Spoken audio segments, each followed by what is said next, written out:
बिस्मिल्लाहिर्रहमानिर्रहीम। अस्सलाम वालेकुम दोस्तों, मैं हूं रुहैल अकबर और आज की जो सबसे अहम पेशरफ्त और सबसे जो बड़ी खबर है, ब्रेकिंग न्यूज़ जो आज हुई है, वो है कमिश्नर रावलपिंडी लियाकत अली चट्ठा की। उन्होंने जो आज इंकशाफ किया है और आज उनका जो ज़मीर जागा है, उससे ये साबित हो गया कि ये जो इलेक्शन हुए ये धांधली ज़्यादा इलेक्शन थे और इसमें जो जो शख्स मुलव्वस हैं उनको इस जो किया गया उसकी सज़ा मिलनी चाहिए। और कमिश्नर साहब के ख़िलाफ़ जो प्रोपेगेंडा है वो भी बहुत शदीद किस्म का हो रहा है। सोशल मीडिया पे अगर उनके हक़ में जा रहा है तो उनके जो मुखालफिन हैं वो उनकी किरदार कशी करने में भी मसरूफ़ हैं। सबसे पहले तो ये कहा जा रहा है कि कमिश्नर रावलपिंडी के नीचे 13 सीटें है ही नहीं और जो उन्होंने 13 सीटों का कहा है वो झूठ बोला है। तो मैं बता दूं कि कमिश्नर रावलपिंडी के नीचे, उसके डिवीज़न के नीचे 4 अजला हैं: अटक, रावलपिंडी, चकवाल और जेहलम, जहां की 13 सीटें हैं इनमें कौमी असम्बली की। तो इनमें जो हल्का NA49 अटक से शुरू होता है, जो चलता हुआ NA61 जेलम तक जाके ख़त्म हो जाता है। और इस तरह ये 16 हल्के जो हैं कौमी असम्बली के वो इस डिवीज़न में शामिल हैं। इसके बाद जो जो इन 13 हल्कों से उम्मीदवार PTI के हमायत याफ्ता आज़ाद हैसियत से इलेक्शन लड़ रहे थे, उनमें ईमान ताहिर, इनके वालिद मेजर ताहिर सादिक, ये PTI के हमायत याफ्ता हैं। इसके बाद ये हैं अटक से, तो अयाज मीर साहब बहुत बड़े सहाफ़ी हैं, बहुत बड़ा नाम है, वो भी PTI के हमायत याफ्ता थे, आज़ाद हैसियत से इलेक्शन लड़ रहे थे, वो चकवाल से। इसी तरह राजा बशारत जो पिछले दौर में वज़ीर कानून भी रहे और बड़े एक्टिव PTI के जाले किस्म के वो लीडर हैं, वो रावलपिंडी से लड़ रहे थे।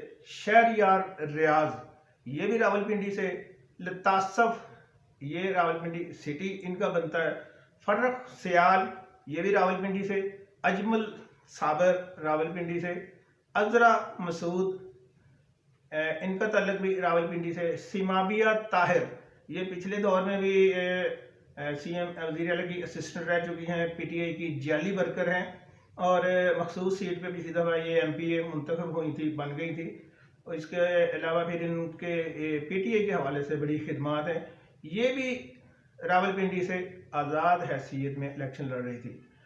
तो हसन अदील इनका ताल्लुक जेहलम से है और शौकत इकबाल ये भी जेहलम से है। तो इस तरह ये 13 उम्मीदवार हैं जो इस इलेक्शन में हिस्सा ले रहे थे। इन सीटों पर ज़बरदस्ती नून लीगी उम्मीदवारों को जितवाया गया, मगर सलाम है उस मर्द मुजाहिद पर जिसने इतनी बड़ी जुर्रत व हिम्मत और इस्तकामत से काम लेते हुए अपने ज़मीर के जिंदा होने का सबूत दिया।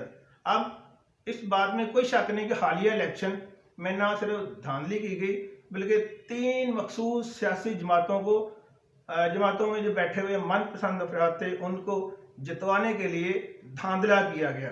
तो इस हवाले से अगर मैं आपको बताता चलूँ कि कमिश्नर रावलपिंडी उन पे जो इल्ज़ामात लगे वो क्या है और उनकी हकीकत क्या है। तो सबसे पहले तो ये कहा जा रहा है कि कमिश्नर लियाकत चट्ठा जो हैं वो पिछले दौर में राशि अफसर रहे हैं, मुख्तलिफ सीटों को इंजॉय किया, पैसे इकट्ठे किए। उनके बेटे के हवाले से खबरें चलाई जा रही थी कि वो एक प्रॉपर्टी टाइकून के साथ मिलकर बिजनेस कर रहा है और इनके भी उनके साथ ताल्लुकात है। उसका जवाब मलिक रियाज साहब ने TV चैनल पे दे दिया। उन्होंने कहा जी मेरी कमिश्नर लियाकत चट्ठा से आज तक मुलाकात नहीं हुई और मैं इस हवाले से कहीं भी जाकर इंक्वायरी करवाने के लिए तैयार हूँ, तो मुझसे रब्ता किया जा सकता है। तो इसके अलावा ये एक एक्टिव ब्यूरोक्रेट रहे। सरगोदा के जब ये DC थे तो हर हफ्ते एक तहसील का विज़िट ज़रूर करते थे। स्कूलों की कारकर्दगी, हाज़िरी, सफाई, पर उनकी गहरी नज़र होती थी। इनके दौर में सरगोदा के इंतज़ामी मामला भी बहुत बेहतर हो गए थे। ये ईमानदार अफसर समझे जाते हैं जो ताकतवर माफिया के खिलाफ हर वक्त लड़ने के लिए तैयार रहते हैं।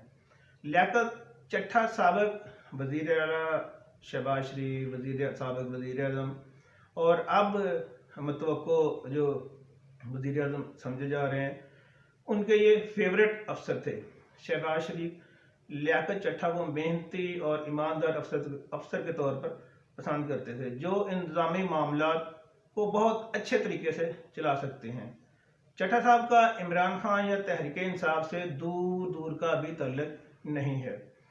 ये और तीसरी बात ये दुरुस्त है कि इंतखाबी अमल में जो कमिश्नर है वो शरीक नहीं होता, क्योंकि ये आजकल अभी सोशल मीडिया इस चीज़ से भरा हुआ है कि कमिश्नर का इंतखाबी अमल से कोई ताल्लुक नहीं, जबकि इलेक्शन कमीशन की तरफ से जो वजाहती बयान आया वो भी यही है कि कमिश्नर का इस पूरे इंतखाबी अमल से कोई ताल्लुक नहीं है। मगर क्योंकि वो एक डिवीज़न का इंचार्ज होता है, अपने इजला में वो इंतज़ामी अमूर का सरबराह होता है और पूरे इजला में उसकी मर्ज़ी के बगैर मुतल्लिका डिप्टी कमिश्नर या असिस्टेंट कमिश्नर या पूरी इंतज़ामिया कुछ नहीं कर सकती। और जितने ये आरओ थे वो सारे ज़िले इंतज़ामिया के थे और वो इनके मातहत थे। और ये बात इस हद तक ठीक है कि इनका इंतखाबी अमल से अमल दखल नहीं होता, मगर पूरा इंतज़ामी यूनिट इनके अंडर होता है और ये उसके और वो जो इंतज़ामी यूनिट होता है वो कमिश्नर की मर्ज़ी के बगैर नहीं चलता। और ये मुमकिन ही नहीं हो सकता, नामुमकिन बात है कि कोई भी अमल ऐसा गैर कानूनी या कानूनी हो रहा हो और उसका इल्म कमिश्नर को ना हो। तो ये बात उनकी गलत साबित होती है, कमिश्नर का इख्तियार नहीं था। और दूसरा कि हर ज़िला का जो रिटर्निंग ऑफिसर था वो डीसी था और रिटर्निंग अफसरान यानी एडिशनल डिप्टी कमिश्नर और असिस्टेंट कमिश्नर अपने कमिश्नर के मातहत होते हैं, बल्कि वो अपना शिकवा, शिकायत, मिन्नत, तरला, दुख, दर्द कमिश्नर से ही शेयर करते हैं। इसलिए कमिश्नर का मुतल्लिका तहसील के असिस्टेंट कमिश्नर तक बराह रास्त राब्ता होता है। इससे आगे जो राब्ता होता है वो additional chief commissioner additional chief secretary होता है सूबे का, फिर चीफ सेक्रेटरी होता है। तो ये सारे जो मामला आते हैं और फिर वो मामला चलता चलता वज़ीर आला तक पहुंचता है। इसलिए निचले अमले की हर कार्रवाई ऊपर तक मालूम होती है सबको।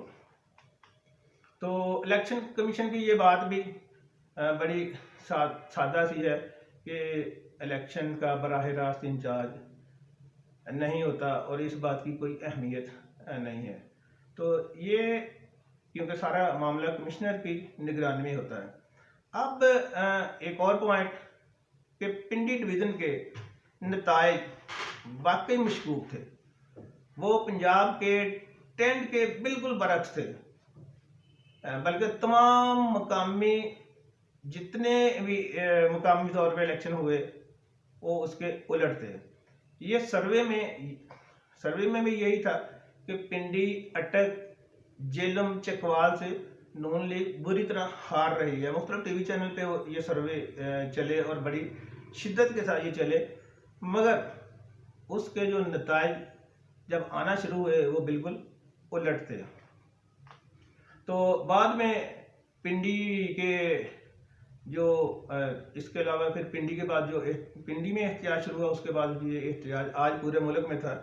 अगर इस एहतजाज के हवाले से बात करूं तो पूरे मुल्क में जो एहतजाज हुआ वो तो हुआ अपनी जगह पे, मगर जो पुलिस ने लाहौर में तहरीक इंसाफ के कारकुनान के साथ किया वो इंतहाई खौफनाक था। ख़वातीन और बच्चों को मारा गया, घसीटा गया, फिर उन्हें गाड़ियों में डाल के ले जाया गया। वो पुरअमन एहतजाज कर रहे थे, तो इसमें इतना पुलिस को हाइपर होने की ज़रूरत नहीं। और पुलिस को याद रखना चाहिए कि अली अमीन गंडापुर, जिसे इमरान खान ने वज़ीर आला KP के नामजद किया है, ये वही अली अमीन गंडापुर है जिसके पीछे पुलिस पकड़ने भागती थी, उसको मारा जाता था, उसे घसीटा जाता था, फिर उसे पकड़ के थाने बंद कर दिया जाता था, फिर जेल बंद किया गया, फिर उसकी वो दस्तार उछाली गई, पगड़ी उछाली गई। और आज मैं वो तस्वीर देख रहा था जिसमें चीफ सेक्रेटरी और IG साहब एक लाइन में बैठे हुए दुआ खैर कर रहे हैं। तो ये वक्त कभी उनका कभी इनका, तो इसलिए पुलिस को बतौर एक इदारा अवाम का मुहाफ़िज़ होना चाहिए, ना कि वो सियासतदानों की दुम छल्ला बन जाए। तो इसलिए ये 3-4 हकीकतें थी जो आपके पास रखी। और दूसरा फिर एक और जो आजकल इशू चल रहा है कि जी ये ज़हनी तौर पे मरीज़ हैं। अभी उनकी मेडिकल रिपोर्ट भी आ गई। उस मेडिकल रिपोर्ट में उन्हें ये बताया गया है, उस रिपोर्ट से ये वाज़ेह होता है कि ये वो लियाकत चट्टा ज़हनी और जिस्मानी तौर पे बिल्कुल फिट हैं। तो ये जो कहा जा रहा है कि वो ज़हनी तौर पे मरीज़ है, वो भी अब ख़त्म हो गया इनका, इसलिए कि लियाकत अली चट्टा का ज़मीर जागा, और ज़मीर इंसान का जाग जाए तो मैं समझता हूँ कि उससे बड़ा मुहब्ब वतन कोई भी नहीं है। और ये पाकिस्तान हम का है, हम सब का है। इससे हम सब ने लेके चलना है, इंतशार से बचाना है, चोरों डाकुओं से बचाना है, और इसको हमने तरक्की के अरूज पे लेके जाना है। इजाज़त दीजिए, अल्लाह हाफ़िज़, अस्सलाम वालेकुम।